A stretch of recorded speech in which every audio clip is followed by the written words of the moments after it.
एक छोटे से गांव में टोनी चिड़िया अपने भैया और भाभी के साथ रह रही होती है। टोनी चिड़िया की भाभी इमली बहुत तेज़ होती है। वो बहुत लालची और मगरूर होती है। वो चाहती है टोनी चिड़िया की शादी किसी से भी हो जाए, तो शादी का खर्चा करने से वो और टोनी का भाई बच जाएंगे। इसलिए वो टोनी चिड़िया का रिश्ता ढूंढती रहती थी। वो आस पड़ोस के लोगों से सबसे टोनी चिड़िया के रिश्ते की बात करती रहती। एक दिन इमली बाज़ार जा रही होती है। रास्ते में वो देखती है एक काला कौवा काफ़ी गरीब होता है और एक मिट्ठू तोता नया गांव में आया होता है, तो वो रास्ता पूछ रहा होता है उस काले कौवे से।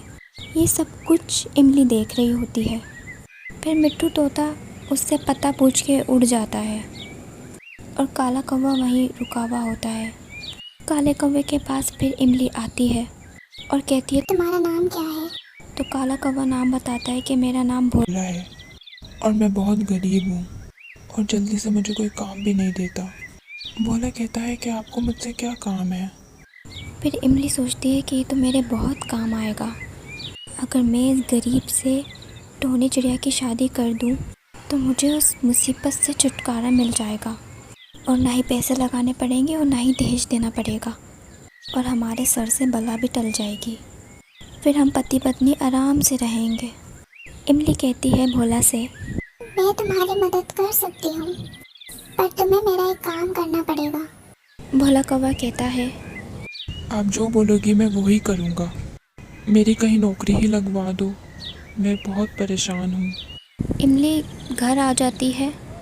इमली अपने पति लाला जी से कहती है, मैंने अपनी टोनी चिड़िया के लिए बहुत अच्छा रिश्ता देखा है। अगर आप हाँ करते हैं तो मैं आज ही भोला को घर बुला लेती हूँ।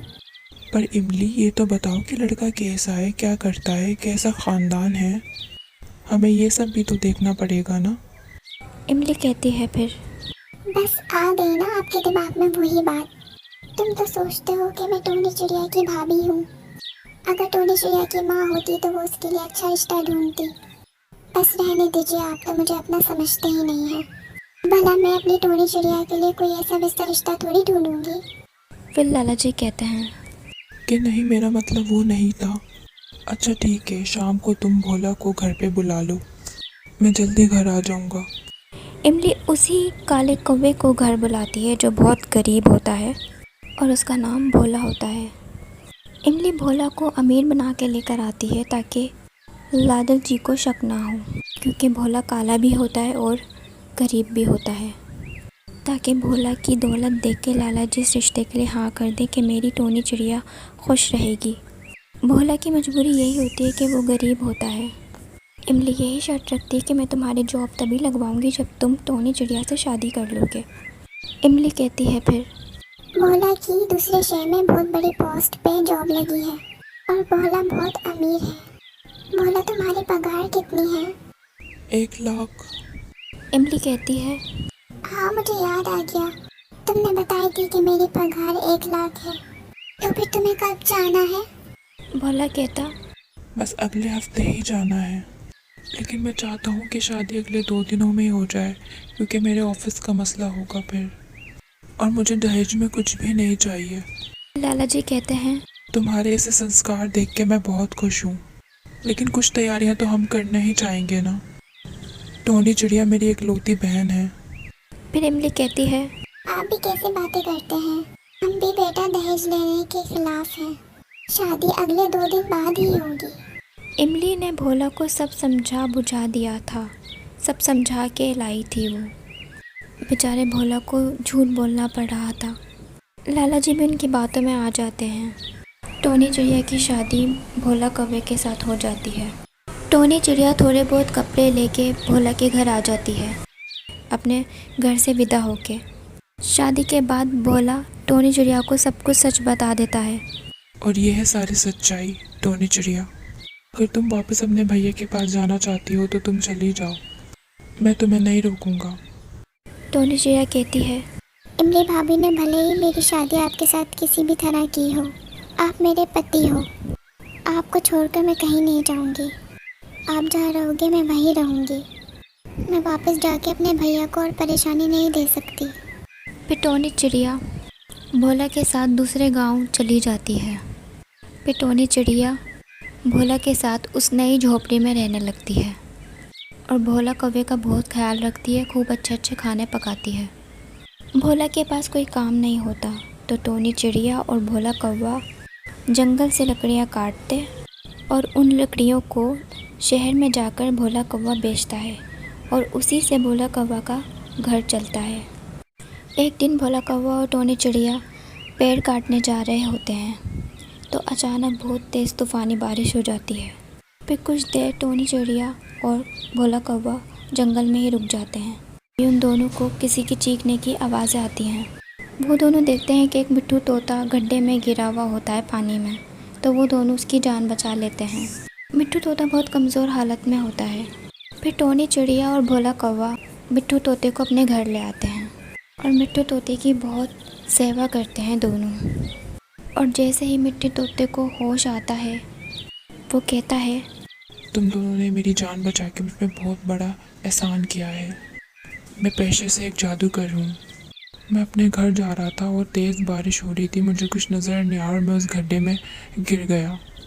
तुम दोनों नहीं आते शायद मैं बच भी नहीं पाता। फिर टोनी चिड़िया कहती है, ये चाय पी लीजिए, इससे आपकी तबीयत और जल्दी ठीक हो जाएगी। मिट्ठू तोता फिर कहता है। तुम दोनों यहाँ रहते हो? फिर भोला कौवा सब कुछ बता देता है उस जादूगर को और ये भी बताता है कि मैंने आपकी मदद की थी, आप रास्ता पूछ रहे थे। फिर मिट्ठू तोता कहता है, हाँ मुझे याद आ गया। मिट्ठू तोता कहता है, अब तुम दोनों को परेशान होने की ज़रूरत नहीं है। आज से ये घर जादुई घर बन जाएगा और ये बहुत खूबसूरत घर बन जाएगा और तुम दोनों जो भी मांगोगे वो 1 सेकंड में पूरा हो जाएगा। इतना कहकर वो जादूगर वहाँ से चला जाता है और उन दोनों का घर एक आलीशान घर बन गया। टोनी चिड़िया और भोला कौवा आराम से उस आलीशान घर में रहने लगे। उन दोनों के पास किसी चीज़ की भी कोई कमी नहीं थी, वो बहुत अमीर बन चुके थे। भोला कौवा कहता है, जब से तुम मेरी ज़िंदगी में आई हो मेरी ज़िंदगी पूरी बदल गई है। तुम वाकई लक्ष्मी से कम नहीं हो। टोनी चिड़िया कहती है कि मैं चाहती हूँ कि मैं कुछ दिन के लिए भैया भाभी की तरफ चली जाऊँ, उनसे मिल भी लूँगी। भोला कौवा और टोनी चिड़िया बहुत सारे गिफ्ट्स भी ले लेते अपने भैया और भाभी के लिए।